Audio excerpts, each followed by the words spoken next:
Hello,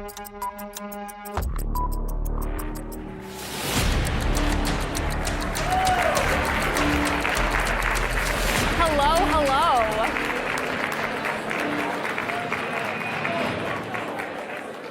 Good evening, everyone. Thank you so much for being here tonight. We are delighted to see each and every one of you attend this event. I'd like to start tonight by saying a huge thank you to Carol Brown. I know you're watching tonight. Thank you for your generosity. You make tonight possible. Thank you also to the Irving Brown Lecture Series, the Young America's Foundation, of course, and the William F. Buckley Program hosting this event. Aren't we all excited to be here?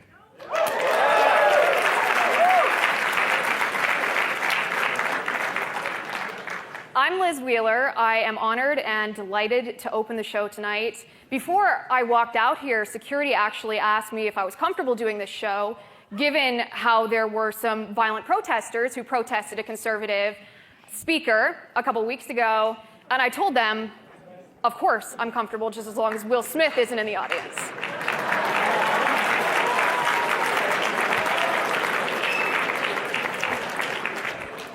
And by the way, to any leftists who are attending tonight, thank you for being here. Thank you for being here. Before you try to cancel us for cultural appropriation, let me just tell you, it is not a Halloween costume. This is actually how Michael Knowles looks every day.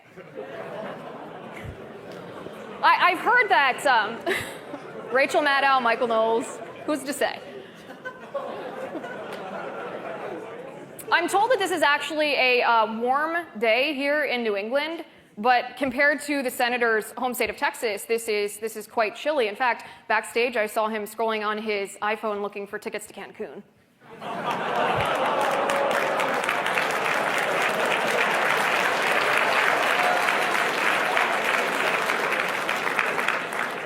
Like I said, I am delighted to be here. My husband, however, who is backstage, is not delighted to be here because he applied for grad school at Yale many moons ago, and he was rejected.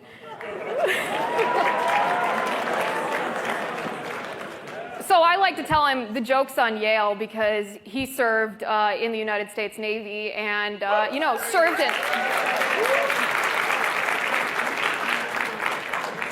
served and sacrificed to protect our right to free speech. And that, ladies and gentlemen, is why we are here tonight, why this podcast is here tonight. Because a discussion about the merits of free speech triggered protesters, law students, believe it or not, triggered protesters in a way that is not befitting of the Ivy League. And we should ask ourselves, why did a discussion about the merits of free speech trigger the left? Why is this triggering to the left? And the answer is as follows. First of all, the left is generally intolerant of any views that oppose their own. They are also generally insecure about any discussion that contradicts their viewpoint. They, tend to be intellectually fragile.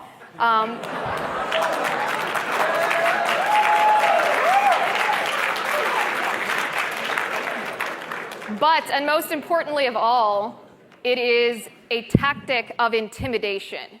It is intended to stop conservatives from speaking out, to cause conservatives not to want to set foot on a leftist Ivy League campus. And by the way, the Yale administration did not support the conservative speaker. They said they would talk to. They'd sit down and have a discussion with the protesters. And of course, the Yale admin, they're not afraid of angering alums who might be in favor of free speech because, who needs alum money when you are underwritten by the Chinese communists?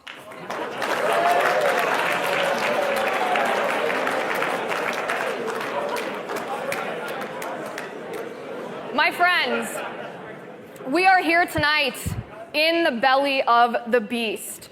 We will not be cowed. We will not be afraid. Free speech, in fact, is not just a topic worth discussing. Free speech is actually worth $2.9 billion to some rich people who build rockets. This is a serious topic of discussion. This is a necessary topic of discussion. It's why the Verdict with Ted Cruz podcast has been so enormously successful because they are unafraid to talk about topics that the mainstream media won't discuss, that big tech censors and silences, and that corrupt politicians would rather you don't know about. It's why on the spin-off series, The Cloakroom on Verdict Plus that I host with Senator Cruz, we talk about topics related to free speech and how government is assaulting our freedom of speech, whether that is through government-controlled cryptocurrency, whether that is related to statutes on the book and Supreme Court precedent about libel and slander and defamation. You know, I'm talking about New York Times and Sarah Palin. We are here tonight to have the conversations that no one else is willing to have. And therefore, without further ado, it is my honor and my pleasure to present to you Verdict with Ted Cruz.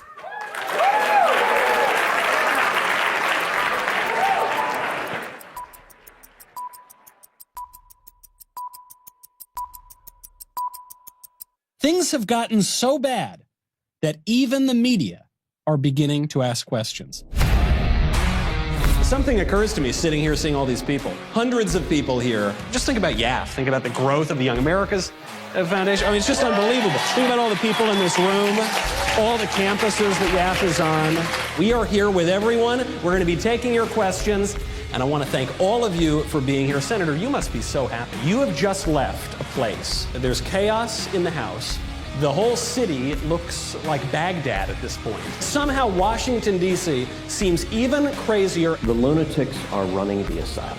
Okay, you gave the Taliban a list of Americans. You gave them a kill list. They screwed up the evacuation. They have made every classic blunder. This mandate is completely bogus. That's a technical legal term. The other topic is this infrastructure bill. Joe Biden and Pelosi and Schumer want to spend a crap ton of money. So you're saying the big companies like the mandate. They love it. And we're very pleased to be joined by Sohrab Ahmari, Mark Meadows, Governor Scott Walker, Chad Wolf, Betsy DeVos, Attorneys General, Honey's Badger. And I gotta say, you have been the honey badger. Thank you. Have you ever heard a swamp creature apologize? I'm not holding my breath. It does seem to be a lot of actors are interested in politics and politicians are interested in acting. We've got to win the battle of the day and the war going ahead. You've got to win the war for the heart and soul to save this republic.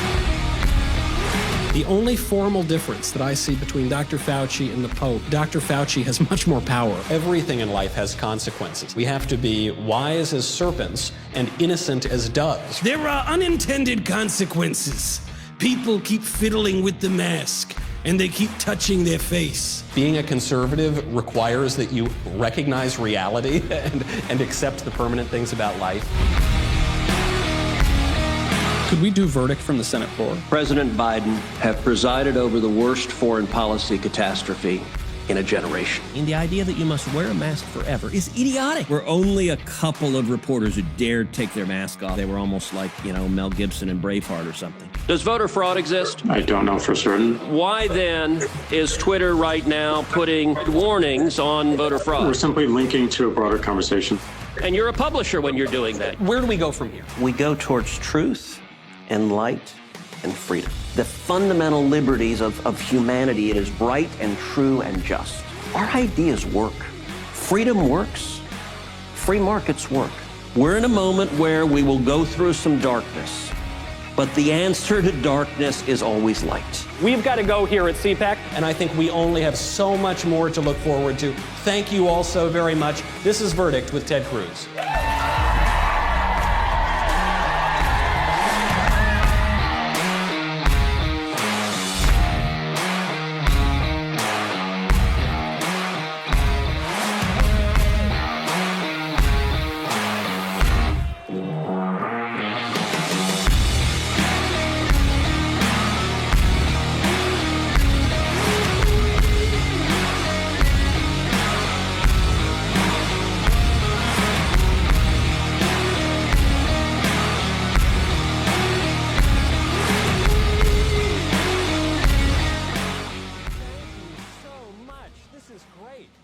This is so great because a week ago, there was a campaign from a liberal student in the Yale Daily News.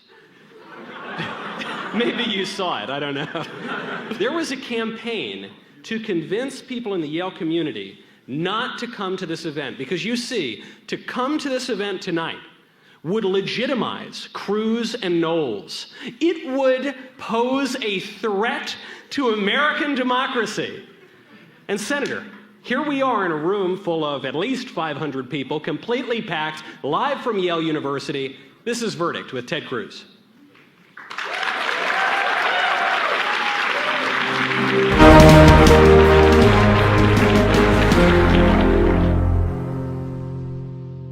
Still seems to be standing, at least relatively as well as it already was. Democracy is alive and well, the Constitution is alive and well, and despite the efforts of some, free speech is alive and well. This is great news, especially here at Yale, because I tell you, I love Yale. This is my alma mater. I love Yale. I don't know if my alma mater loves me quite so much, but I love it. And I'm so dismayed when I see Yale at the forefront of shutting down speech. Just last week, Kristen Wagner, a conservative lawyer, was shouted down at Yale Law School. This is supposed to be the #1 law school in America. Someone actually said in the room, a Yale Law student, "I'll fight you, B-I-T-C-H." That's the kind of discourse we're seeing here. I remember some years ago, there was a gal, we called her Shrieking Girl, an undergraduate screaming at her professor, saying, "This is not an intellectual space. This is supposed to be a place of comfort and home for me." Senator, what's going on in the Ivy League? Well, Michael, I'm very glad to see that they're teaching spelling at Yale. And I will say, you know, you have been longing to come back here for the 2.5 years we've been doing this podcast. We went on the road. We did a campus tour last year, and I have to say, I still remember we were at Catholic University in Washington, D.C., and afterwards a student comes up and asks you, Michael, to cite, and to recite, rather, Dante's Inferno in the original Italian. This is true. The two of you proceeded to do so almost in 3-part harmony. And so my question is, number one, can you do it again? And number two, what are the students at Yale going to ask you today? Senator, when I was an undergraduate here and I was a single man, I had to learn. That's hard to believe. No, I had to learn some Italian poetry. Because, look, I wasn't on the football team, okay? I didn't have it was the best I could do. Wait, Yale has a football team? There's a rumor. All right, I had to get something in. The football team guys, they're the only conservatives at the whole school. So, all right, fair enough. But the question is a really good one, Senator, which is, okay, if you're at Catholic U, they have you recite Dante. What do they have you recite at Yale? And I fear the answer is, I don't know, Foucault, Ibram Kendi these days. I don't know, Robin DiAngelo. It's the state of American higher education. Though we're all having fun here together tonight, no one has busted down the door yet and yelled any 4- and 5-letter words at us. The state of American higher education. Okay, it's only here that profanities are 5-letter words. Well, no, the one they yelled at Kristen Wagner. Ours goes to 11? Is it that we just put extra ones? Yeah, some in French, you know. But the state of American higher education is in a sorry state. So what happened? We're supposed to be with the elites. We're supposed to be with the future leaders. Everyone who matriculates at Yale is told you're going to be president for 3 terms. You're the greatest person in the world. And yet, why are our elites doing such a poor job of things? Look, higher education has embraced the idea that school is about not challenging you, is about making you comfortable. The whole point of a university is to make you uncomfortable. The whole point of a university is to challenge you with ideas. Posit as a crazy idea that when you enter college at 18, every idea you believe maybe is not fully formed and you don't entirely understand the entirety of the universe. If that's true, the most important value of college is encountering others who challenge your ideas, who challenge your assumptions, who make you think. And look, I mean, when I went to school, I had a lot of professors who I disagreed with profoundly. I thought it was very useful to hear their worldview, hear what they're saying, because at the end of the day, most of the stuff you learn in college, you're not going to do for your career. I mean, most of the, think how many classes you had in college that are useful to being a world-class podcaster now. Stop it. Get out of here. You're going to make me blush. I did take bartending at Princeton. That has been useful. That's a hard skill. But look, at the end of the day, what you're learning is how to think.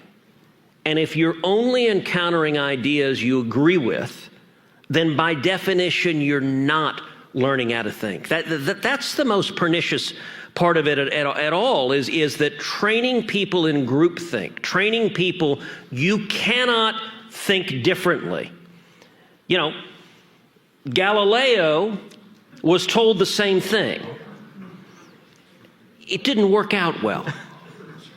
Science, philosophy, literature, they're all about challenging assumptions, challenging what you think, and the very dynamic that you have. And look, what happened to Yale Law School, what's sad about that is it's not unusual.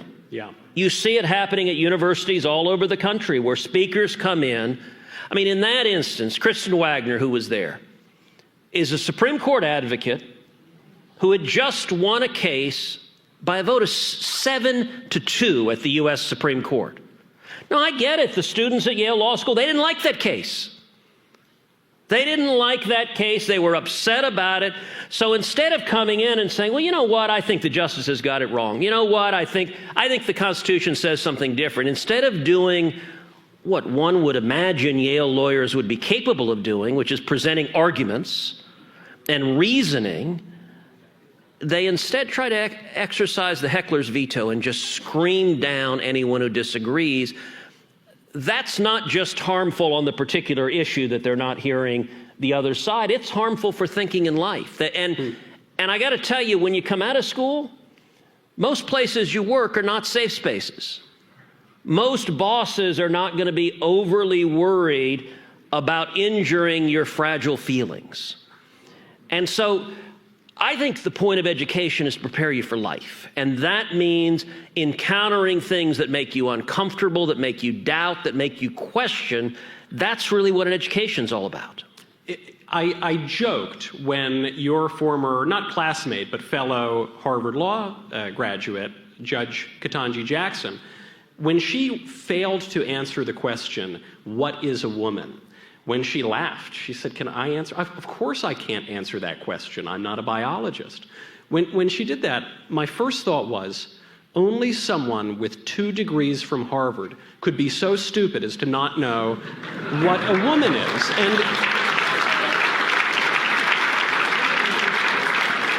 And so I don't know. I mean, as you say, there are these problems at all of the universities. But to me, it actually seems more pronounced in the Ivy League, these supposedly prestigious institutions, where it seems that whatever you see about free speech on other campuses, Yale Law School is supposed to be the top law school in the country, screaming profanities at a lawyer for having an open discussion. How do you fix that? I don't want to sound like the old man, back in my day things were better, but things really do seem to have gotten worse. Michael, one of the things I love about you is I'm confident since you were 5 years old, you've been the old man yelling, get off my lawn. I came out of the womb with a cigar in my teeth, hair parted. Yes. Your mother's still ticked off about that. She is. It hurts. Yeah. Look, we need to be, particularly in the so-called elite institutions, willing to think for ourselves. You're right. Schools like Yale, the students are told all the time, you are the leaders of the world. You are the future Bill Clintons of the world. The kid who wrote that op-ed calling for people to boycott us, he said there is a great power and responsibility that comes with being a Yalie. The kid is 18 years old. This is what these students are told. Look, and I think it's part of why, if anything, the censorship is greater because the fear is greater. At an institution like this, every student here worked your tail off since you were in kindergarten. You were struggling with the perfect attendance. You were struggling to put the apple on the teacher's desk. You were struggling to be in student council and drama and debate and football and underwater basket weaving. I don't even know what, but it was, you know, look, you recall the speech that it seems deans give about there are a gazillion valedictorians in the world. We turn half of them down. And that, when you get into a place like Yale, now, I wouldn't know, but I would imagine that there's a sense of relief of, okay, all right, I've made it. But there's also a sense of terror of, oh crap, like what if I lose it? What if I anger the gods of Yale? Yeah. Although I'm not sure God or man are allowed at Yale. No more. Mostly demons and people of unspecified gender. Yeah. But look, it is, when you've worked very hard for something, you're often afraid to lose it. And if you're afraid to lose it, you don't want to take risks. All right.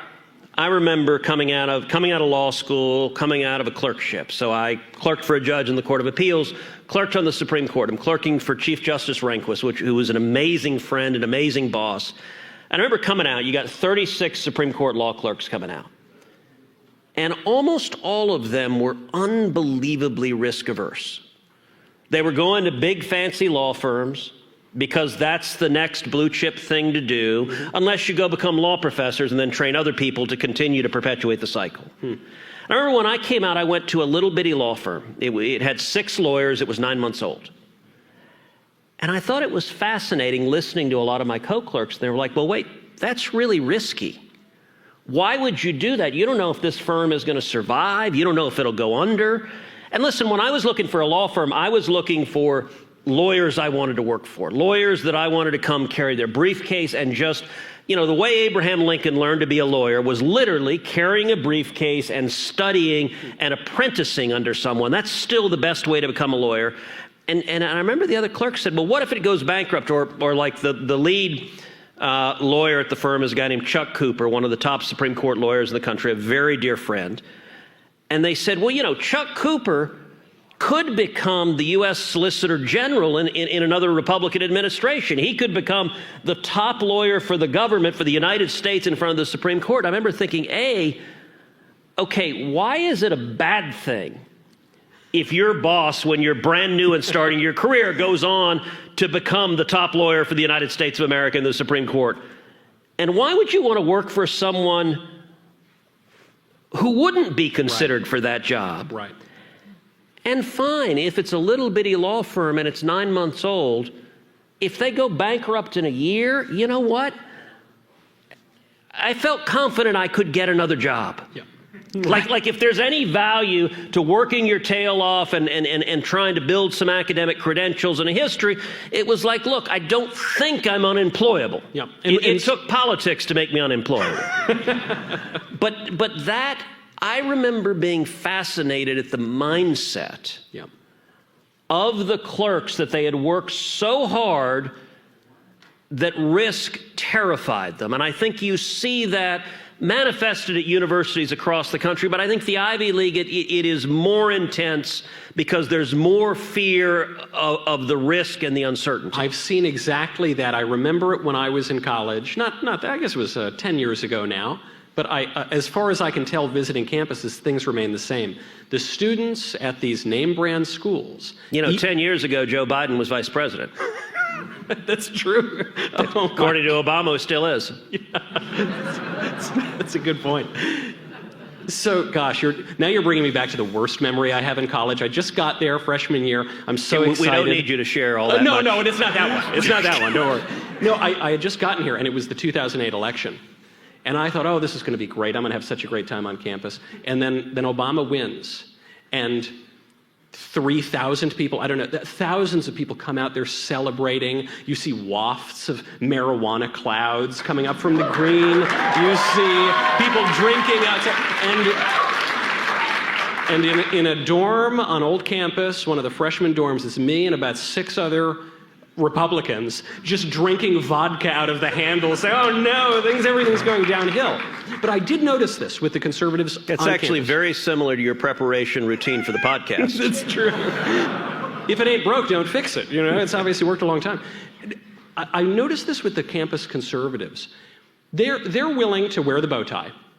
Generally, they're willing to go and advocate for lower taxes and deregulation, maybe even smaller government. But on a lot of, say, cultural issues, the issues that the ruling elite really don't want you to touch, they won't touch them either. They'll sometimes say things like, I'm a conservative, but I'm not that kind of a conservative. No, I'm still a fashionable one. And I think it's to protect the job at Goldman Sachs. I think it is that same risk aversion that you're describing. Look, I think you're right, and I think you see in the conservative world generally people being cautious and risk averse. And part of it is, look, everyone likes to be liked, particularly young people. I mean, there's a reason peer pressure is a thing. Right. You're at college, you want to go out, you want to have a good time. Ideally, you'd like to find someone you think is attractive and, see what happens. Although I remember when I showed up as a college freshman, there was a T-shirt that was popular. It said on the front, "Sex kills," and on the back it said, "Come to Princeton, live forever." There's a lot of truth to that. But look, there is no doubt the positive peer pressure. When I was in school, when you were in school, but even more so today, that if you take an unpopular position, you risk being denigrated, you risked being ostracized. And so people opt at a minimum to just shut up about it. Yeah. To just say, you know what, I'm going to keep my views quiet.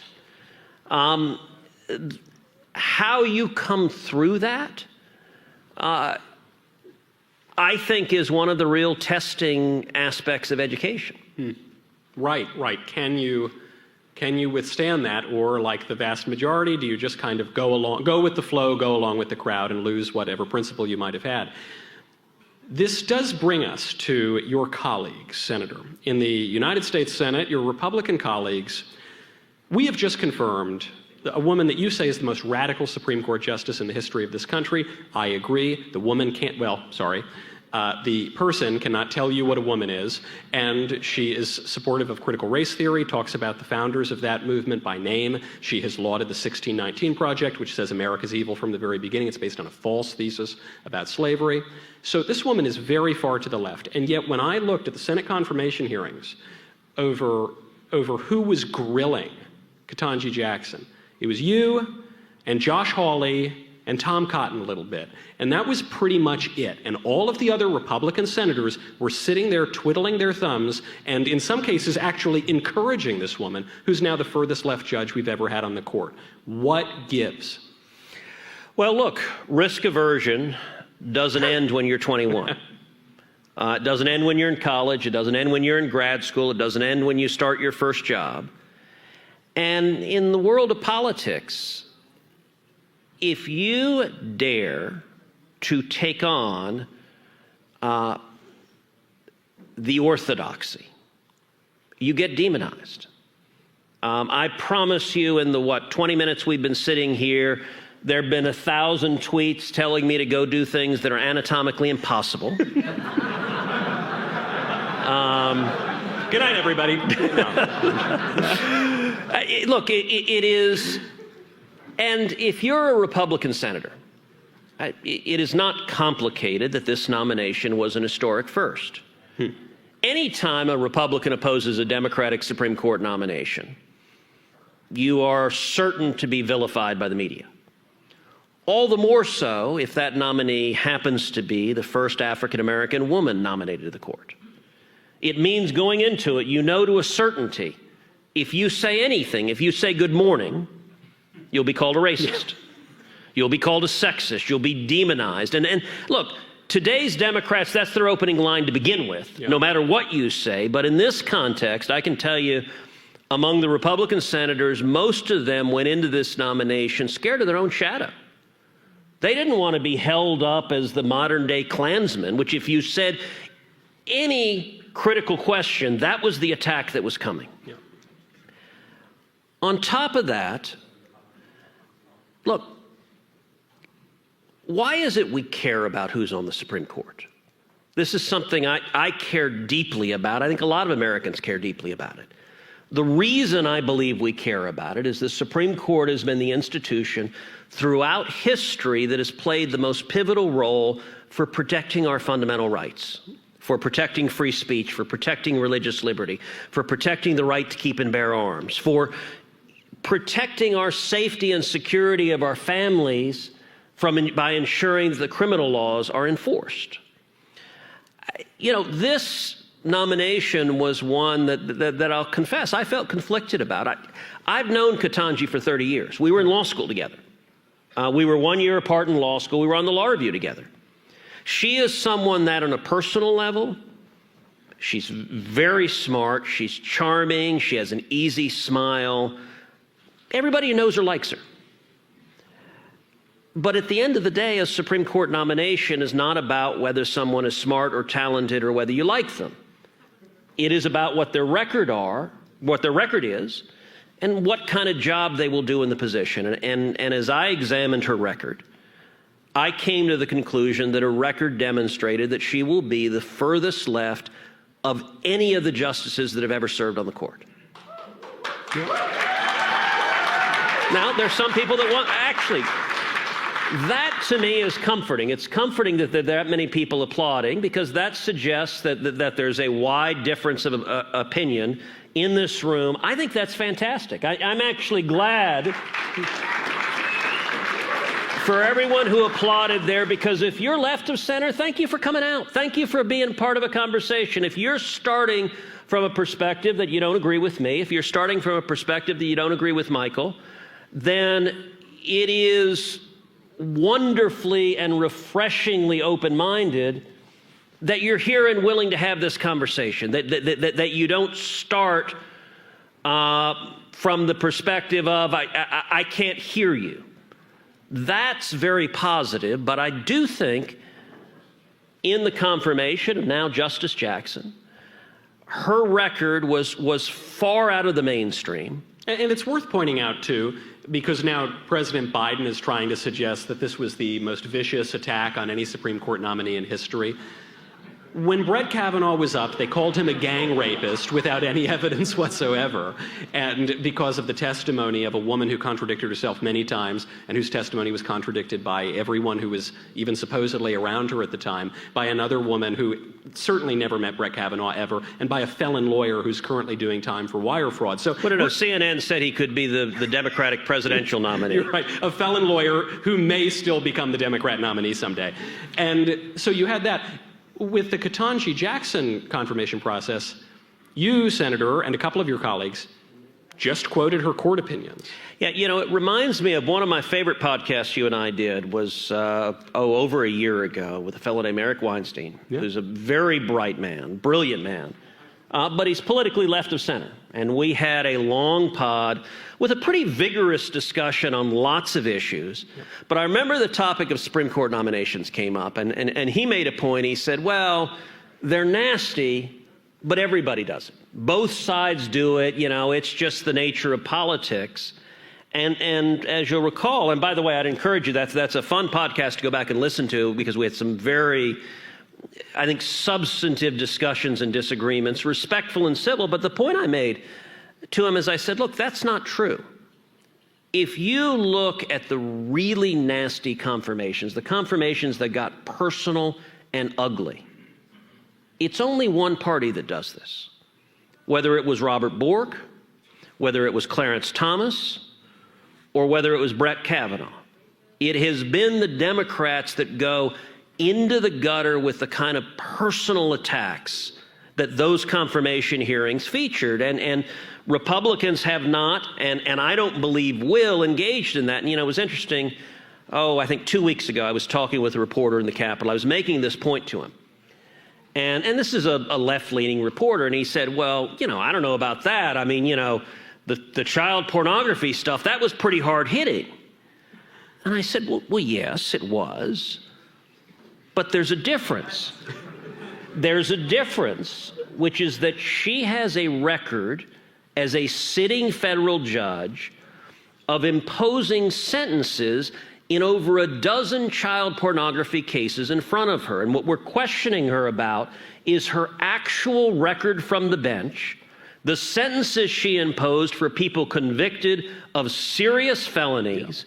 And in fact, a lot of the questioning was literally reading what she said from the bench in a robe while exercising the judicial power of the United States. That's what a confirmation is supposed to be about. You didn't see any of us pulling out her high school yearbook. Judge, how many beers did you have with PJ and Squee? You didn't know them in the summer of '82? Okay. Look, it is, we're supposed to engage in an examination of someone's record to examine what kind of judge or justice they would be. The reason those cases were hard-hitting is that her record in terms of sentencing sexual predators, in particular those convicted of either possession or distribution of child pornography, was dramatically more lenient than the average among federal judges across the country. And it was out of step. And at the hearings, I tried to give her an opportunity. I said, all right, the Democrats are saying we're cherry picking. So let's go through each one of the cases you had.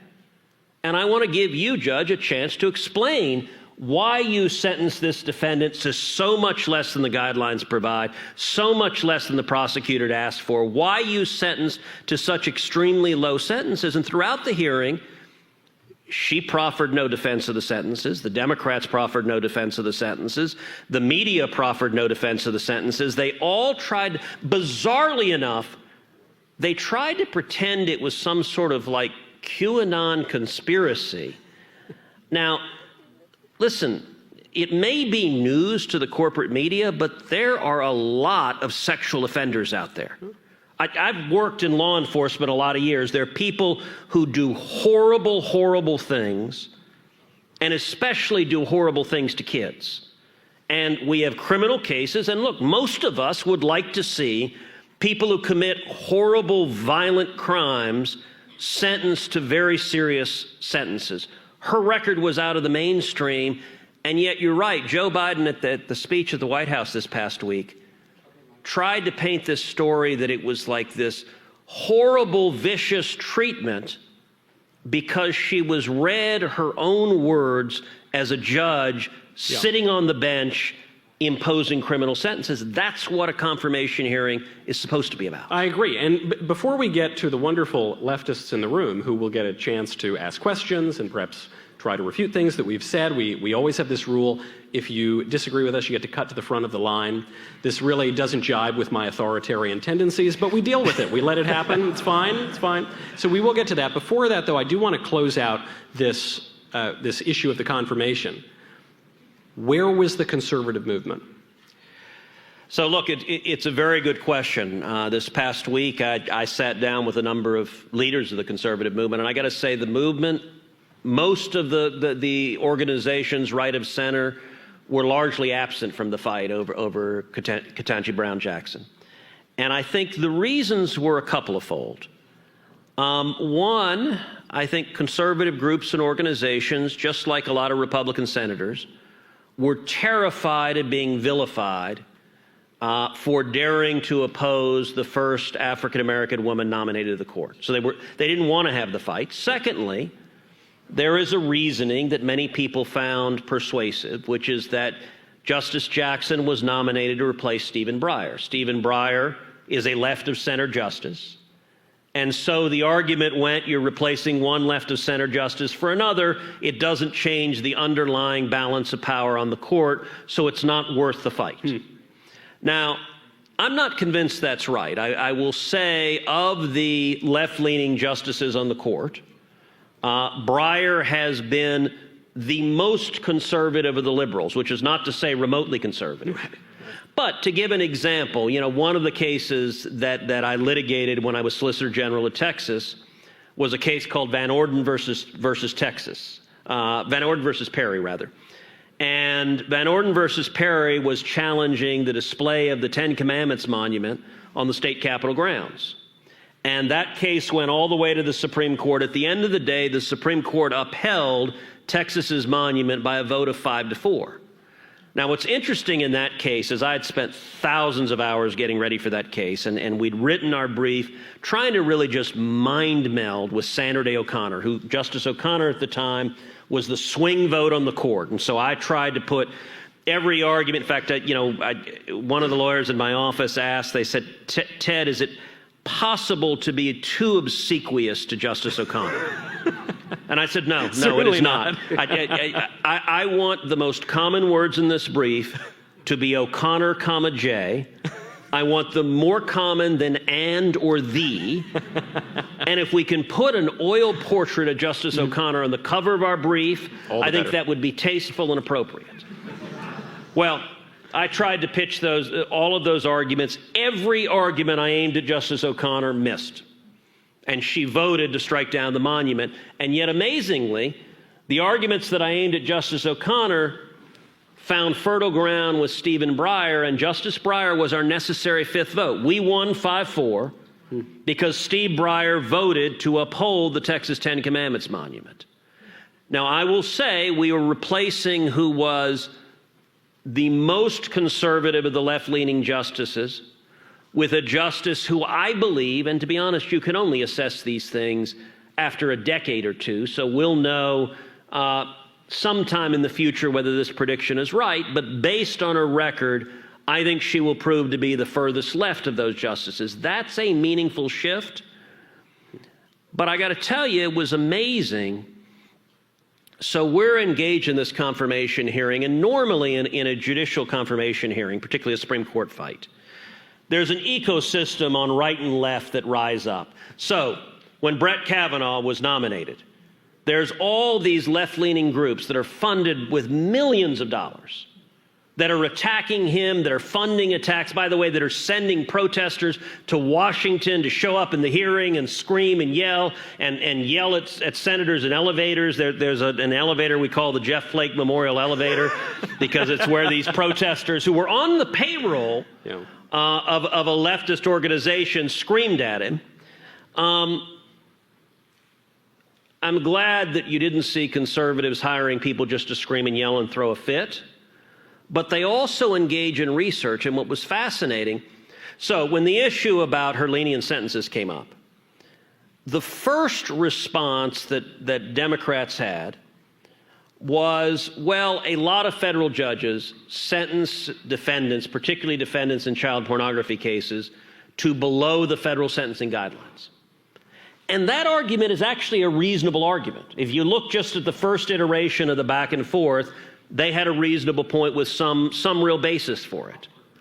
The next iteration of the argument, however, was she was not just sentencing below the guideline. She was sentencing far, far, far below what the prosecutor was asking for in each case. Every case where she had discretion, she went way below the prosecutor. And then as we're talking about it amidst Republican senators, several Republican senators asked the question, well, how does her sentencing compare to other federal judges across the country? It's a good question. It was a reasonable question. I asked my team initially, I said, look, surely someone is doing comprehensive research on a record. This ought to be available. So my team reached out to the likely organizations that would be doing this research. Nobody done any research.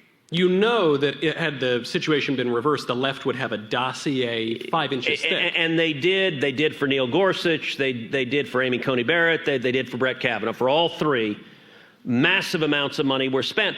Ultimately, in my office, I directed my chief counsel and my legal team, all right, I want you to go do the empirical analysis of how Judge Jackson's sentences compare to the average federal judge. And what we discovered is in all criminal cases, she's sentenced on average 34% lower than the average federal judge. On possession of child pornography, she's sentenced 58% less than the average federal judge. And on distribution of child pornography, she sentenced 47% less than the average federal judge. That was research my team did because there was not the supporting ecosphere providing that research. And I'll tell you one fascinating thing. I'd be willing to bet there are not 5 people in this room who know who Wesley Hawkins is. Now that says something. We're at Yale. This is a place where people are informed, are educated, are following closely. He's been reading the brochure in the admissions office. That's what it says. So Wesley Hawkins was the most egregious of the cases before Judge Jackson. Wesley Hawkins was an 18-year-old man who was convicted of possession of really graphic, horrific child pornography. And in that case for Wesley Hawkins, the sentencing guidelines provided for 8 to 10 years as a jail sentence. The prosecutor came in. Now, this is in D.C. The prosecutors lean left. They knew that Judge Jackson imposed very light sentences in these cases, which the prosecutors say in open court, Judge, we know you don't like these cases, but here's why it's really bad. The prosecutor asked for 2 years. Judge Jackson sentenced him to 3 months.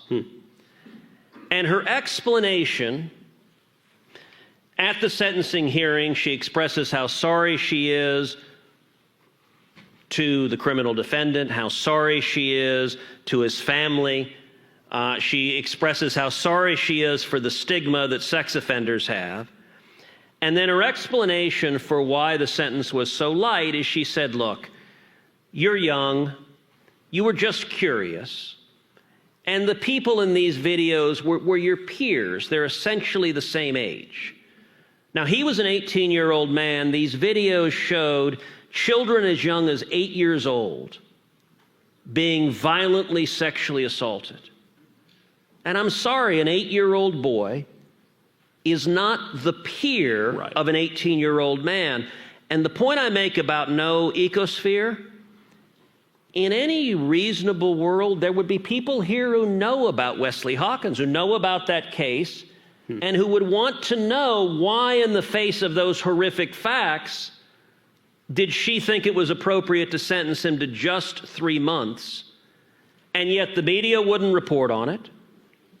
And it is striking, virtually no one knows the facts of that case. That's a failure.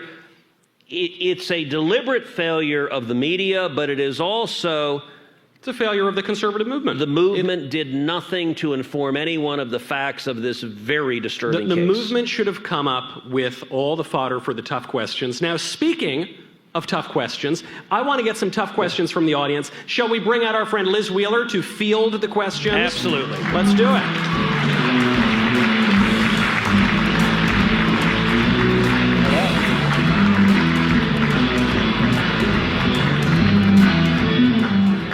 Welcome back. Thank you, thank you. I just want to say, I noticed that when you were throwing the merch out at the beginning, the hats and the shirts, that you didn't have enough for the whole audience.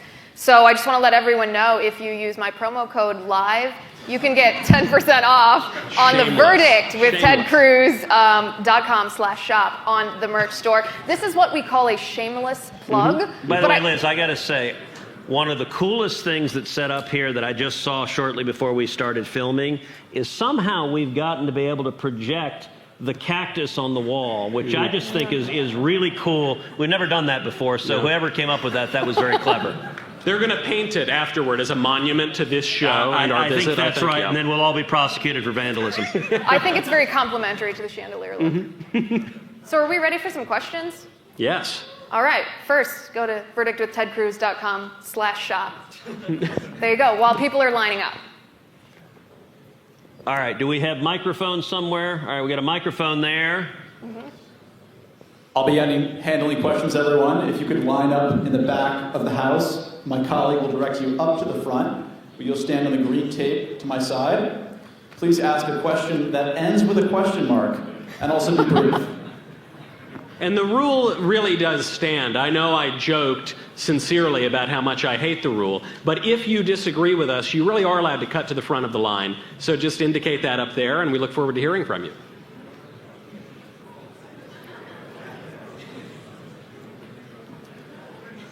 William F. Buckley Jr. used to say, a conservative is someone who stands athwart history, yelling stop. Does this definition still apply to today's political climate? Ooh, good question. Something that is misunderstood about that statement is he was speaking about history with a capital H. He was speaking about the Marxist conception of history as a science that can be known with certainty. And it comes from a popular line from the left, which is, I have seen the future and it works. And so Buckley is responding to that and saying, no, whatever you think the future is, we are going to stand athwart that, yelling stop. And so the statement is perfectly right, in as much as Buckley is saying in the 1950s, the conservative is one who is stopping communism. And he brought together a coalition of three disparate groups: the traditionalists, who hated the iconoclasm and atheism of the Soviet Union, the libertarians, who hated the collectivism, and the war hawk Democrats, for lack of a better word, the people who hated the USSR's imperial ambitions. And those three groups didn't have a whole lot in common, but they had a common enemy. And so they fought the Soviet Union, and they won. I mean, for all that we knock that coalition today, it was successful, and it did win the Cold War. So I think he was perfectly right at the time to say that. The Berlin Wall fell 30 years ago, and conservatives who are just playing reruns of the 1980s on YouTube, frankly, I myself sometimes do it as comfort food. You know, I go in on a cozy night and play old Reagan clips, but that isn't going to cut it. I'm confident with your wife. That's very romantic. It's so say, honey, just one more, please. You know, Ronald Reagan and Bill Buckley fought their battles, and now they're resting. Let them rest. Don't dig up their bodies and try to revivify them. Learn from them. I mean, that's something that we're trying to do here at the Buckley program, right? The William F. Buckley Jr. program at Yale isn't about playing the hits from the 80s or the 70s or the 60s. It's about applying timeless principles and an understanding of the conservative tradition to the real circumstances today.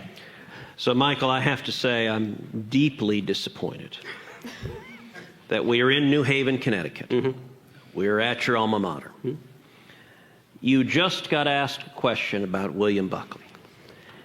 And you sat up straight. Yep, no, you're right. And argued in plain, clearly enunciated English. Could you try it again and answer it appropriately? Well, I'll be joined for the full hour today by Senator Ted Cruz.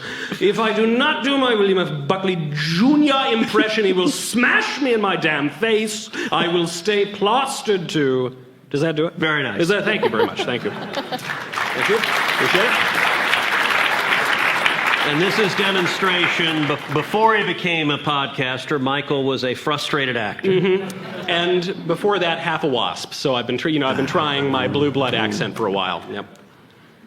All right, our next question is actually going to be from Verdict Plus. If you are a subscriber on Verdict Plus, this community, you get exclusive access to ask the senator questions, not just at live events, but on a regular basis. That's where we also host the cloakroom. So this next question is from username Godzilla Rules. This is the question, Senator. I picked it because of the question, I promise, not because of the username. That was just part of it.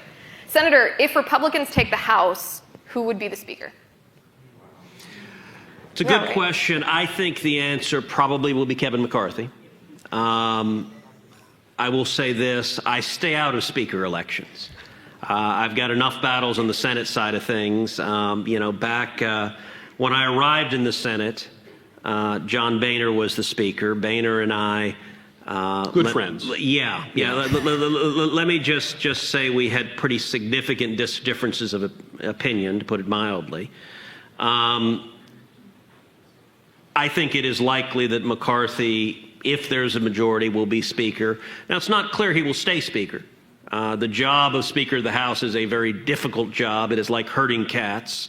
There is wide disagreement among Republicans, and I think if there's discontent in the ranks, he could be replaced. But I think given that he's been Republican leader in the minority, given that he's working very hard to take the majority, I would be surprised if House Republicans didn't at least give him the first crack at leading. And if he does a good job, then presumably he'll stay Speaker.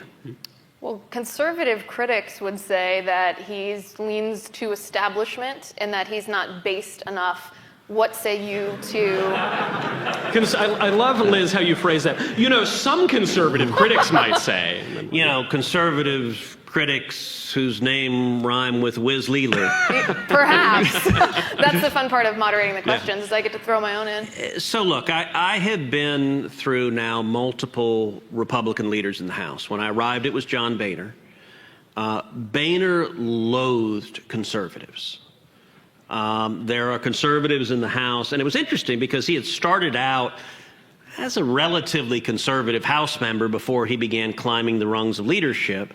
But by the time he was Speaker, I would encounter House Republicans who would just tell me about, he'd walk up to them on the floor and just say F you, like to their face. And Boehner's kind of an interesting fellow in that he's had all sorts of interesting things to say about me. He's described me as Lucifer in the flesh. He's described me as the most miserable son of a bitch he's ever worked with. Mm-hmm. And the irony is I've never worked with him. So I don't know John Boehner. My whole life I have not spoken 50 words to Boehner. So it's kind of a curious thing. And so he came out with a book recently that I think nobody read. Although when he was recording his video for it, he did a video of the audiobook, and he's drinking copious amounts of red wine and chain smoking.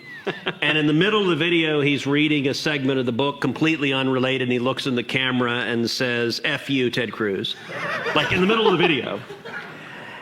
And so a friend of mine gave me this book. It may have been the one copy purchased.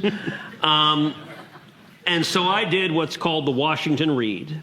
So the Washington Read is you take a book, you go look in the index to see what they say about you, and you go skim through to figure out what it is.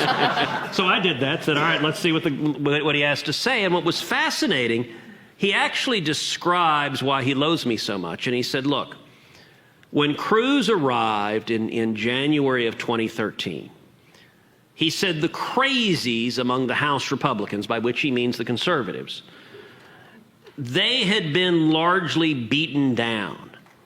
And Cruz got there, and he convinced them suddenly they believed they could fight for something. Suddenly they believed they could do something. And he said, and that made my life miserable.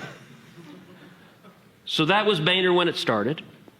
Ultimately, I think he was so antagonistic to conservatives, it cost him the speakership. He was toppled ultimately. The next speaker was Paul Ryan. Paul Ryan was substantially less antagonistic to conservatives than Boehner. Now, Paul had been in Washington a long time. Paul had been, when he arrived, he was a young Turk charging the castle, and I think after 20 years, the Paul Ryan 20 years into it was very different from the Paul Ryan who had at first arrived in Washington. But Paul had a better relationship with conservatives in the House. He was no longer one of them, but it was less actively antagonistic than Boehner had been. You now have McCarthy, and McCarthy, it's interesting. I think ideologically, Kevin is the most moderate of the three. If you actually look at where Kevin's personal views are, he's the least conservative of the three. But he also is the least antagonistic to House conservatives. And right now, I would say House conservatives get along with him pretty well. Now, in some ways, it's easier to get along with the leader of House Republicans when you're in the minority. When you're in the minority and everyone's voting no, there are fewer fracture lines for disagreement. Yep. I think we're more likely to find disagreement next year if we see Republican majorities in both houses. Look, the singular cause of the disagreements I've had with Mitch McConnell, and Mitch and I have battled like crazy in the Senate, the major cause of those has been on the question of how much can we stand up and fight the agenda, whether of Barack Obama or Joe Biden. And so with McCarthy, I think time will tell how he navigates those waters. I'm less concerned about where he personally is ideologically, and I'm more concerned if and when he becomes Speaker, with how he leads. And whether, I'm a big believer when you got the majority, you got to do something with it. Doesn't mean you fight everything. If you fight everything, you're fighting nothing. But it does mean that you pick some issues that matter, that you care about, and you stand up and fight and make a difference. And I think if Kevin does that, he'll be more likely to keep the job. And if he doesn't, he may not. Right. So it's called accountability. And you have no idea how many pitches I have tonight, but if you want to ask a question and you're not in the audience, join Verdict with tedcruz.com/plus. I have a whole paper of them, guys. Now to your question. What's your name? Okay, thank you. My name is Maya Cook. Good evening, Senator Cruz. Thank you so much for coming to Yale this evening. And I think in the spirit of the Buckley Program's celebration of intellectual diversity, I wanted to take a moment to celebrate our newest addition to the Supreme Court of the U.S., who I know we've already talked about, Justice Jackson. Since you're here tonight, though, in the name of fostering intellectual diversity in academic spaces, it would appear to me that you already recognize the importance of new perspectives. And as a young woman, seeing Justice Jackson on the Supreme Court is invigorating, truly. And on Tuesday, it baffled me that you would ask such flagrantly racist questions to this exceedingly well-qualified candidate. Your colleagues in the GOP promised a respectful and dignified hearing for Justice Jackson, and to me, you did not uphold this. So today I wanted to create a space where you might be able to challenge your own thinking, as prudent scholars often do. So I'm here to ask you, what are two nice comments you can give about recent nominee Justice Jackson's judicial experience, besides from she has an easy smile? Yeah, you racist. What's the comment?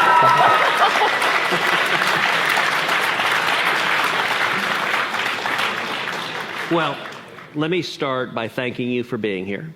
And thank you for asking a substantive, important question. Thank you for engaging in a conversation. I think we all would be better off if we engage in substantive conversations.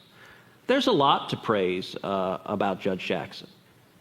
She is very, very bright. She is very, very accomplished. She is very talented. She has an impressive and inspiring personal story. I will say, sitting listening to her opening remarks, where she described her personal story, she described her parents' journey, you had to be dead not to be inspired by that journey. And listen, I will say more broadly, if you look at the history of our country, if you look at the history of our country on race, it is absolutely inspiring to see an African-American woman serving on the Supreme Court. I will also point out that when it comes to issues of race, I think both the press and the modern left are hypocritical on this question. That they only define someone as black, or they only define someone as Hispanic, if they agree with them ideologically. So, Clarence Thomas has been on the court for decades. Clarence Thomas is a black man. The left hates him. They despise Clarence Thomas. And I'll tell you, by the way, the treatment of Clarence Thomas on the left is markedly different than, say, Antonin Scalia. Antonin Scalia was brilliant. He and Justice Thomas were every bit as conservative. And yet, the vitriol that was heaped on Clarence Thomas, nasty, racist language from the left. There was one magazine cover that showed Clarence Thomas as an Uncle Tom sitting at Scalia's feet. I think was racist and disgusting. And listen, I will say this as an Hispanic man. As an Hispanic man, Jorge Ramos went on television in Spanish and described me as a traitor to my race for daring. Okay, look, that says something about the view of the left, that they're telling you you have one way to view things and one way only. And if you don't, we'll demonize and attack you. So, look, and by the way, in terms of having the first African-American woman on the Supreme Court, there was an opportunity for this to happen 20 years ago. There's a judge named Janice Rogers Brown. Janice Rogers Brown was a Supreme Court justice on the California Supreme Court. George W. Bush nominated Janice Rogers Brown to the D.C. Circuit. At the beginning of his presidency, he nominated Judge Brown to the D.C. Circuit. The Democrats filibustered Judge Brown. That filibuster was led by a guy named Joe Biden. It also included people like Chuck Schumer. It included Pat Leahy, included Dianne Feinstein. The reason they filibustered Judge Janice Rogers Brown is because she was a black woman, but she was also conservative. And they did not want her to go to the Supreme Court. And they succeeded in filibustering her. They delayed her nomination for a couple of years until it finally went through. She finally went to the D.C. Circuit. Now, everyone who was harumphing in the media that if you oppose an African-American woman who's a qualified judge, you're a racist, precisely 0 of them thought it was racist for Democrats, including Joe Biden, to filibuster Janice Rogers Brown. By the way, there was another nominee that Bush put forward, a guy named Miguel Estrada. Miguel is an incredibly qualified Supreme Court advocate. He was nominated to the D.C. Circuit as well. The Democrats filibustered him. If you read the memos that were leaked from Ted Kennedy's lawyers, here's what Ted Kennedy's lawyers said about Miguel Estrada. They said, we must stop him, quote, because he is Hispanic. That's what Ted Kennedy's lawyers said in writing. Now, I'm going to suggest to you, if you oppose somebody because of their race, that is the definition of racist. And look, I'll point out in your question, you said that my questioning of Judge Jackson was you used the term racist.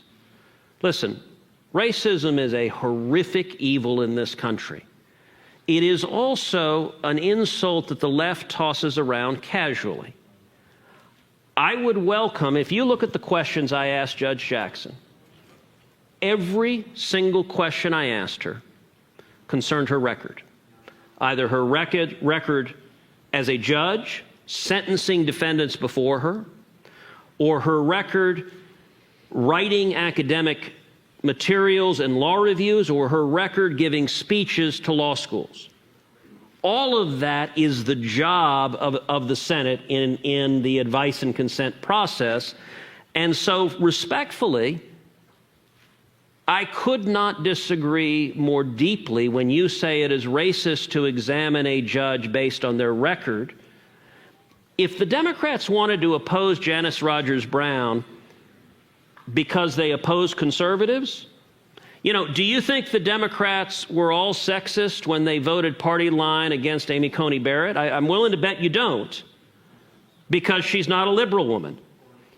So you can't have it both ways, which is that when a Democratic nominee has a certain characteristic, anyone who opposes them is racist or sexist or what have you.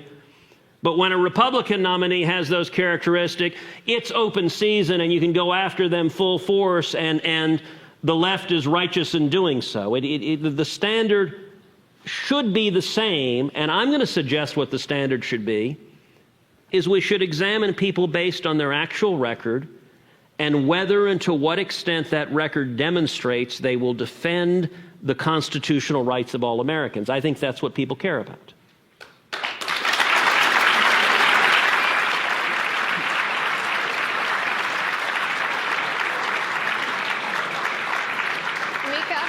I do want to add one thing. As a young professional woman similar to you, I do want to speak and I often get called a young professional woman.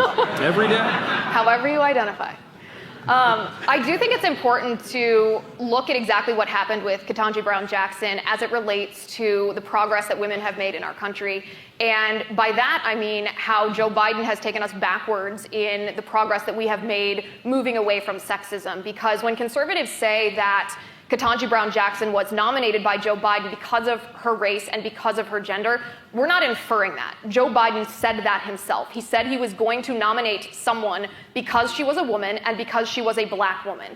And as women, ourselves, as minorities, this should be extremely insulting to us. It reduces us to tokens. It is tokenism. It's racial tokenism, and it's sexism. And this is the fundamental problem with the idea of equity, right? it leaves women wondering, did I get the job based on my qualifications and my resume, or did I get the job because I am part of a gender quota, because I have been reduced to my genitalia? And so I would challenge young women to reject what Joe Biden has done. I would challenge young women to acknowledge that this is actually racial discrimination and gender discrimination, and the people who lose the most are women who not only are they left to wonder about themselves, their coworkers and their colleagues are also left to wonder, did this black woman achieve what she achieved based on her merits or because of the color of her skin or her gender?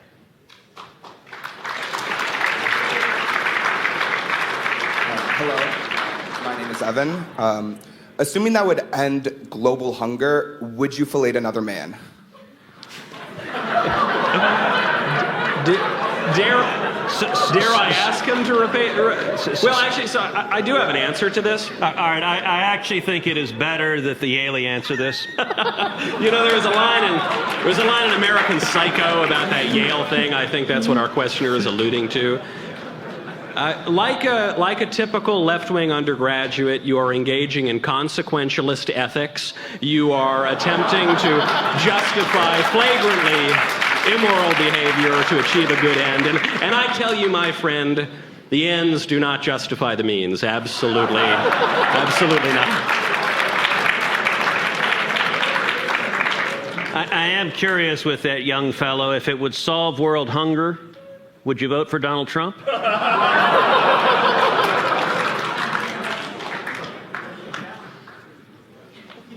right. Hello, Senator Cruz. My name is Priya, and I'm a community college transfer student and current undergrad junior at Yale. Are you aware of the radical left protests occurring on the popular mobile game Among Us? What are you doing to protect our youth from this and other online indoctrination? So I'll confess I'm not, and you don't say. All right, so Among Us, I've played it a couple of times with my daughters. And it's sort of fun, but if there's a radical protest on it, I don't know about it. You always surprise me. I haven't even heard of this, and you're totally hip to the jive of this game. Well, wow. you know, when you have a 13-year-old and an 11-year-old, and look, I grew up driving from LaGuardia to Yale. I played video games the whole way here, but I did not play Among Us, so if there is a protest, I don't know about it. All right, our next question, I could pretend, is from Verdict Plus, but it's actually my question. I want to hear your discussion of this topic. There was a piece that was published today by David French regarding the anti-groomer bill, the parental rights and education bill in Florida. The left calls it the Don't Say Gay bill. He accuses conservatives of being anti-free speech. In fact, he calls conservatives hypocrites for trying to control what teachers are instructing children in the classroom, given that conservatives generally support free speech. So my question to both of you is, are conservatives hypocrites when it comes to these parental rights and education bills? Are we hypocrites because we don't want the kindergarten teachers to trans the kids? That's the question. Yes. Okay. I don't think so. I don't think it's in the free speech tradition of America to preach transgenderism to 5-year-olds. I have a test. It's the What Would Washington Do test. If you talk to the founding fathers, you said, do you believe that you founded this country to protect the sacred right of weirdos to indoctrinate 5-year-olds into transgenderism and other assorted ideologies? I don't think they would have said, yes, by golly, that's why we fought the revolution. What about slavery? I don't think they're teaching a lot about slavery in kindergarten, which is probably a good thing, but... What would the founding fathers... Well, that's a good question. That is actually that's a very good question. What would the founding fathers say about slavery? Well, you want to repeat it just because it wasn't in the microphone so folks at home can hear it? The question was, what would the founding fathers say about slavery? And frankly, the answer is we'd be here all night because a lot of them vigorously oppose slavery. Some of them own slaves. Some of the ones who own slaves recognized the moral problem of slavery and wanted to end it, and they set up ways for it to end through the Constitution, and there were vigorous debates. The country almost fell apart. We almost didn't get a Constitution because of that issue. So the answer is it's complicated and would be interesting, but that wasn't the question I was asked. The question on David French saying that conservatives are hypocrites regarding free speech because we don't want kindergartners learning about transgenderism is silly to me because, one, Kindergarten classrooms are not exactly a rollicking free marketplace of ideas where we're discovering new scientific technologies and things like that. No, you're learning your ABCs. But furthermore, even on this issue of academic freedom, there is no right of a teacher to teach whatever that teacher wants in a classroom, specifically to kindergartners. It's funny to hear that kind of a question here at the William F. Buckley Jr. program. The conservative movement was founded with a book called God and Man at Yale. Everyone remembers the title. Few people remember the subtitle, which is The Superstitions of Academic Freedom, which he put in scare quotes. He said that academic freedom is a hoax, that it's a superstition that was merely instrumental for the left to get rid of all of the old norms. He quotes the former Yale president, Charles Seymour, who says that skepticism has utility only when it leads to conviction. Later on, Bill Buckley was having a debate with Leo Chern on firing line. Buckley said, "I do not want a more open society. I want the society to be considerably more closed." He used the phrase epistemological optimism, by which he meant that we can know certain things, we can settle certain things. And Buckley said he felt no desire to protect the rights of a Nazi or of a communist. David French infamously defended Drag Queen Story Hour on the suggestion that if we don't protect the right of drag queens to jiggle around for little kids, then by golly, they might not let us go to church on Sundays.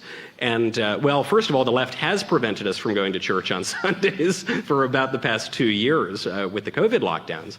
But even beyond that, if we can't tell the difference between twerking for little kids in skimpy outfits at the library and a pastor preaching the gospel on Sunday, then we do not possess the rational faculties and the moral conscience to govern ourselves.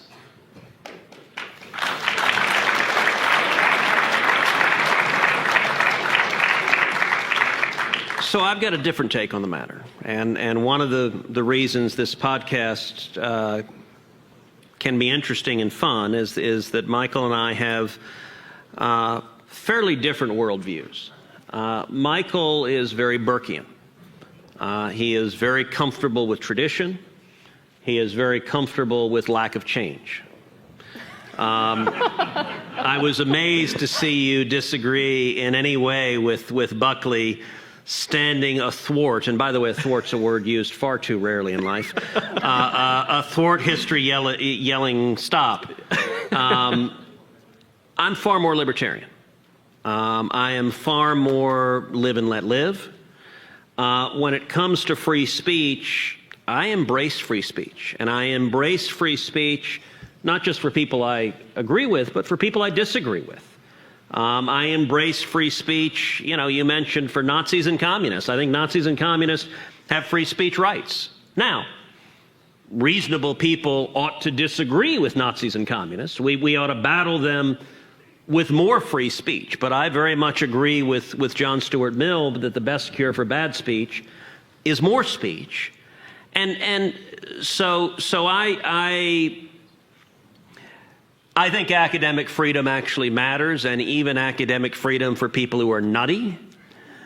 That being said, though, I think the Florida law and the other states that are considering laws is markedly different, which is that if a state is going to have a public school system, it's going to set curriculum. That is inherent in the process of having a school system.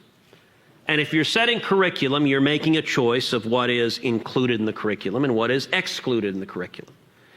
And making that choice is not in and of itself a violation of free speech. You're necessarily sorting what do we think it is imperative that our kids learn. And the Florida bill, it was interesting, the opponents of the bill, they dubbed it the Don't Say Gay bill.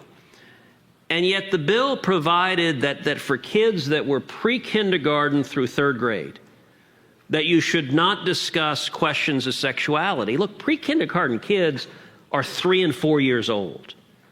And I think it is perfectly reasonable for a state to say, we want kids in pre-K and K to be learning reading and writing and arithmetic, and they shouldn't be talking about sex. And by the way, I don't want straight teachers talking about straight sex to 4-year-olds. No sex in kindergarten. Kids go to kindergarten to learn to play blocks, to learn to get some basic education. And by the way, the Florida law ended at 3rd grade. At 4th grade, it was, hey, Katie, bar the door, bring out the S&M, let's get explicit. So apparently at age 9, all was good. But prior to age 9, and what's fascinating, I think the cultural left jumped the shark on this. Because you saw many political Democrats, you saw the corporate media all excited, don't say gay. You saw Hollywood all chanting gay, gay, gay, which I got to say is not an act of bravery to chant gay in Hollywood. It's mandatory, actually. That's what it is. But what's interesting is if you look at the polling of parents, of Floridians who read the terms of this law, which is let's not teach little bitty kids about sex, the overwhelming majority of Floridians agreed with it, including the majority of Democrats in Florida. So it's the cultural elites who are like, how dare you silence these brave truth tellers? You can do all the brave truth telling you want outside of the kindergarten classroom. Right. But I think that is an important distinction, that setting curriculum is very, very different from trying to silence people generally. And the question that was called out about what about slavery, let me address that, because that's an important question. Listen, there's been a lot of debate about critical race theory, and something we've talked about a lot in this podcast. I think critical race theory is deeply pernicious. I think it is teaching young children revisionist history about America that is based on falsehoods and that is dividing them on racial lines. Now, the defenders of critical race theories have a series of inconsistent defenses they put forth. They start with, it's not being taught anywhere. They say no K through 12 school teaches critical race theory. It's only obscure grad schools in Yale. Then they say, it's not being taught anywhere, but then they say, but it is incredibly important that it be taught, and education will collapse if you don't teach it. It's not happening, and it's good that it is. Yeah. There is a bit of tension in those. But the third thing they do is they do a bit of a straw man. They say, well, if you don't teach critical race theory, it will mean you won't teach kids about slavery, you won't teach them about the Civil War, you won't teach them about the Civil Rights Movement. That's utter nonsense. Anyone learning the history of America, those are massively important aspects of the history of America. Slavery is the original sin of this nation. It was a grotesque and horrific evil. And yet, if you look at America, tragically, slavery is not what makes America unique. An enormous number of civilizations throughout the world's history have had slavery of one kind or another. What was extraordinary about the United States was not slavery, the evil that it was, but rather emancipation. And so the question was asked, what would the founders have thought about slavery? Well, I can tell you that Jefferson in the Declaration penned the words, we hold these truths to be self-evident, that all men are created equal, that they are endowed by their Creator with certain unalienable rights, that among these are life, liberty, and the pursuit of happiness.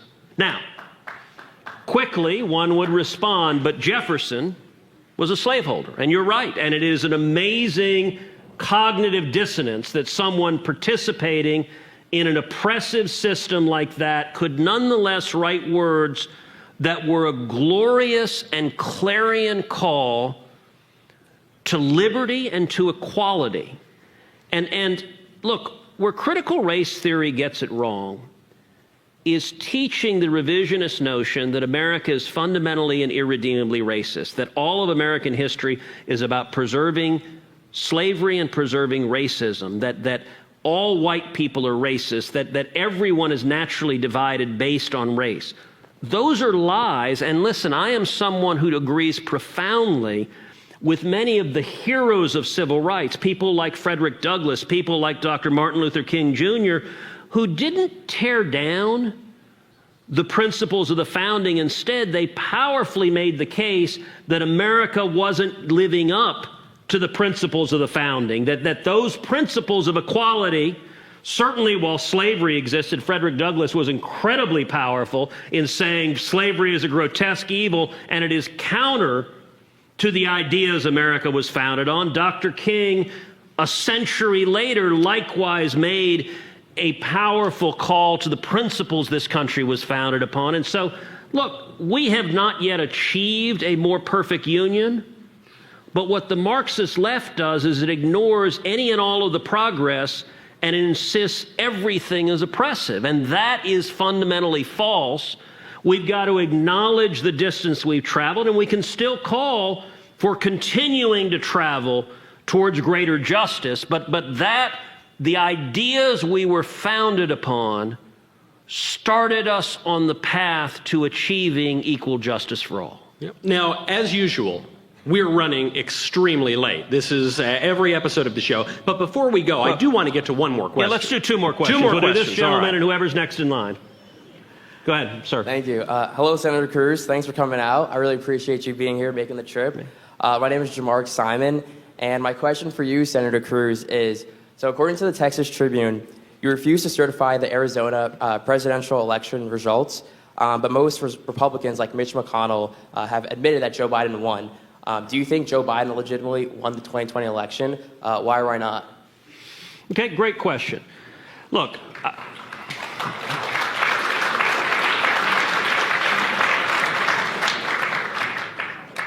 Joe Biden is indisputably the President of the United States today.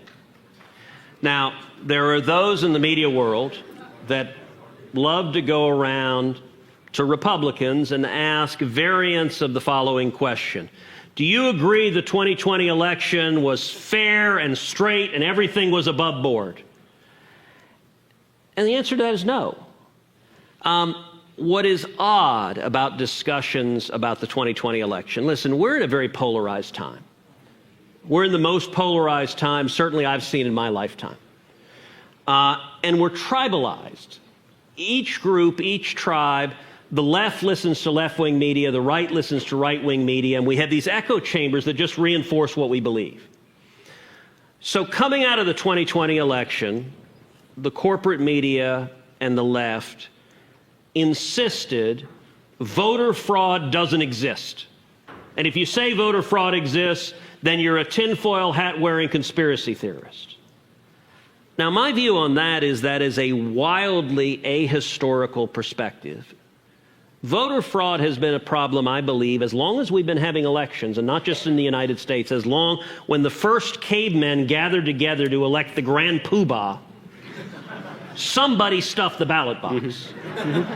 And that has been a persistent challenge. And I've spent over 2 decades fighting against voter fraud. Fighting against, for example, photo ID requirements to vote. When the state of Indiana passed photo ID requirements, I led a coalition of states before the U.S. Supreme Court defending those photo ID requirements. We won 6-3 in a decision authored by Justice John Paul Stevens, one of the most renowned liberals on the court, who explained that protecting the integrity of the election is how you stop people from having their vote stolen. So I think it's important to fight voter fraud. Now, I've talked at considerable length about the 2020 election, and in particular, the objection that I raised on January 6th. And let me give a Cliff Notes version of a discussion that I've talked in far greater length about. In the 2020 election, there were widespread allegations of voter fraud. If you looked at polling at the time, 39% of Americans, nearly half, believed the election had been stolen. That is very disturbing for anyone that wants to see the American people have faith in our democratic system. As we were going to January 6th under legislation called the Electoral Count Act, if a House member and a senator objects to the counting of electoral votes, the 2 chambers split up into separate chambers. We have 2 hours of debate, and we vote on it. And I spent days and weeks struggling about how to vote. And here was my thinking as I struggled with it. If I vote no, if I vote against an objection, that will be heard and that will be understood by tens of millions of Americans as my saying voter fraud isn't real, it doesn't exist, it's not a real problem. And that is not what I believe. That is emphatically the opposite of what I believe. So I didn't like that option. On the other hand, to simply object to the certification of the election because your guy didn't win, because the candidate you're supporting didn't win, I think that's completely unprincipled and indefensible. So I didn't like that option. And so I'm looking at these two options going, both of these options suck. So I did what lawyers often do, which is try to study history to see if there are any precedents from which we can draw insight.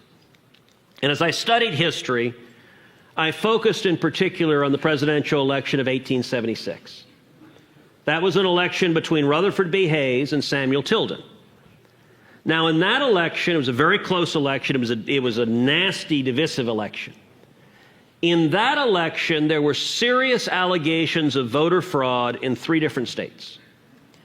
And what did Congress do facing those allegations of voter fraud? Congress didn't throw their hands in the air and say, okay, there's nothing we can do, this is terrible, but we're powerless, oh well. That's not what Congress did. What Congress did is they appointed what they called an electoral commission. It consisted of 5 House members, 5 senators, and 5 Supreme Court justices. And that electoral commission conducted an audit of the election results in the 3 challenged states and examined the actual evidence and made determinations about the allegations of voter fraud. The more I looked at it, the better that precedent seemed to me. And so, as we were heading into January 1st, I was headed back to D.C. Initially, I was just going to announce, this is what I think we should do. And I'd actually typed up a 2-page statement. I was on Southwest Airlines flying from Houston back to D.C., and with my laptop, typed up a 2-page statement. But then as I thought about it, I decided, it would be better not to do this alone, but to try to assemble a coalition together. And so I began visiting with other senators, and in the next 24 hours, a total of 11 senators joined together, and we put out a joint statement in which we said we were going to object to the results of the election in order to call for the appointment of an election commission to conduct an emergency 10-day audit. Now, if that happens on January 6th, it means the audit could be completed before January 20th, so it wouldn't delay the inauguration, and have a determination on the allegations of voter fraud.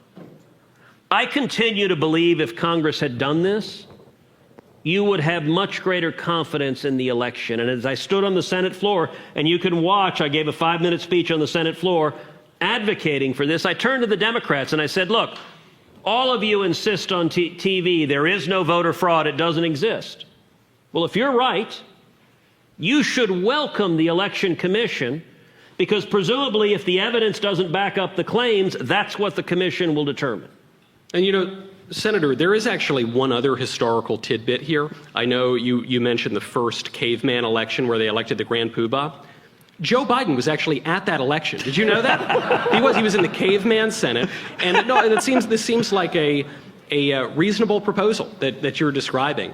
And it continues to be trotted out in the media as evidence that Republicans don't accept election results. There is another irony to that, which is a poll some months ago showed that a higher percentage of Democrats don't believe the results of the 2016 election than Republicans disbelieve the results of the 2020 election. It is true Hillary Clinton went all over the country saying the election was stolen, the election was stolen. Stacey Abrams still says she is the sitting governor of Georgia.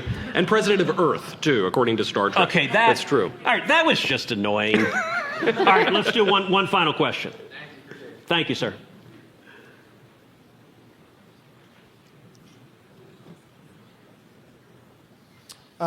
Senator Cruz, thank you for coming. My name is Nicola Ryan Schreiber, and in the year 1971, the U.S. moved off the gold standard, and ever since, the centralization of power around the ability to print money has been the greatest power essentially on earth, and power corrupts and absolute power corrupts absolutely.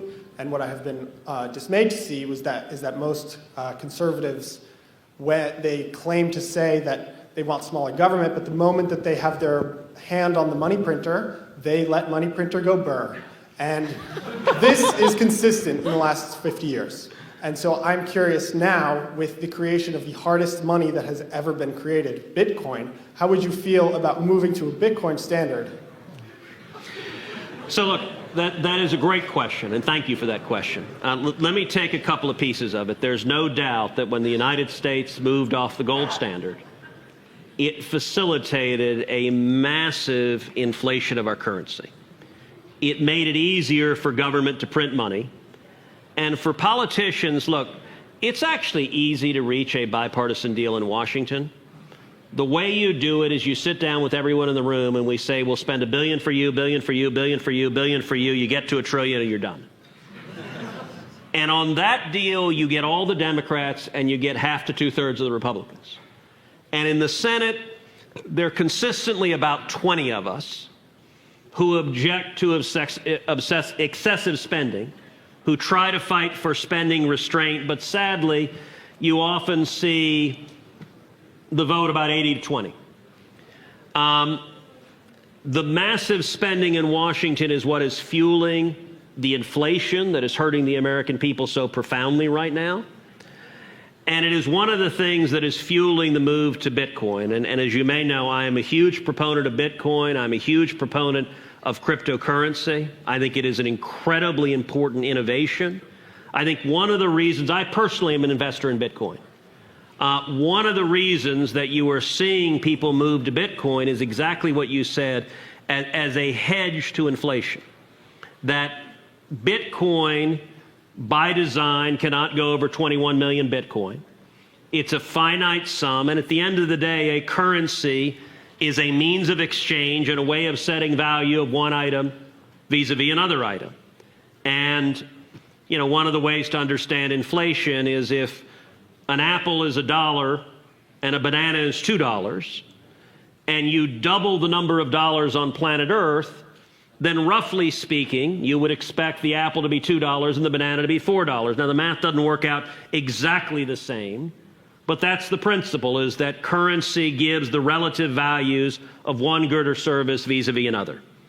When you have politicians devaluing everyone's goods and services, they look for other ways to store value. It's why people in times of inflation are drawn to gold or drawn to silver or drawn to real estate or commodities, other hard assets, as it hedges to inflation. So I am a big proponent of Bitcoin. I think the single greatest threat to Bitcoin and crypto is Washington politicians screwing it up, and it is a very real threat. You asked if I would support our going to it as legal tender. Look, I'm not looking for the government to make the choice to supplant the dollar. I know there are a lot in the Bitcoin community that believe it will inevitably go that way, and if it does, I'm fine with that too. But I don't think you should have a government mandate to make it so, but I think it is important. I think the Bitcoin community and the crypto community writ large is an incredibly blossoming industry. China just shut it down. Texas is becoming ground zero for Bitcoin and crypto. I want to welcome everyone to Texas. And I actually think the Bitcoin world is at a fork in the road an awful lot like big tech was about 15 years ago. Where big tech in Silicon Valley, it could have gone one road to being a libertarian utopia, leave me alone, let us be free and innovate, or it could have gone the road it chose, which is a woke, scolding, censoring, socialist mob. And unfortunately, it chose the latter. My hope is that Bitcoin and crypto chooses the former, and so I think we ought to be looking for ways to encourage innovation and development in Bitcoin and crypto more broadly. Now, I want to thank you. That was an excellent question. I want to thank everyone out there who had questions. I want to thank our Verdict Plus community. I want to thank Carol Brown and the Irving Brown Lecture Series. I want to thank the William F. Buckley Jr. program at Yale. I want to thank Young America's Foundation. I want to thank our friend Liz Wheeler, host of The Liz Wheeler Show, and Cloakroom over at Verdict Plus. Senator, I always want to thank you. And I want to thank everyone who is tuned in here in the room. I want to thank everyone who's tuned in on YouTube. This has been a wonderful time with all of you at Yale. Thank you so much. I'm Michael Knowles. This is Verdict with Ted Cruz.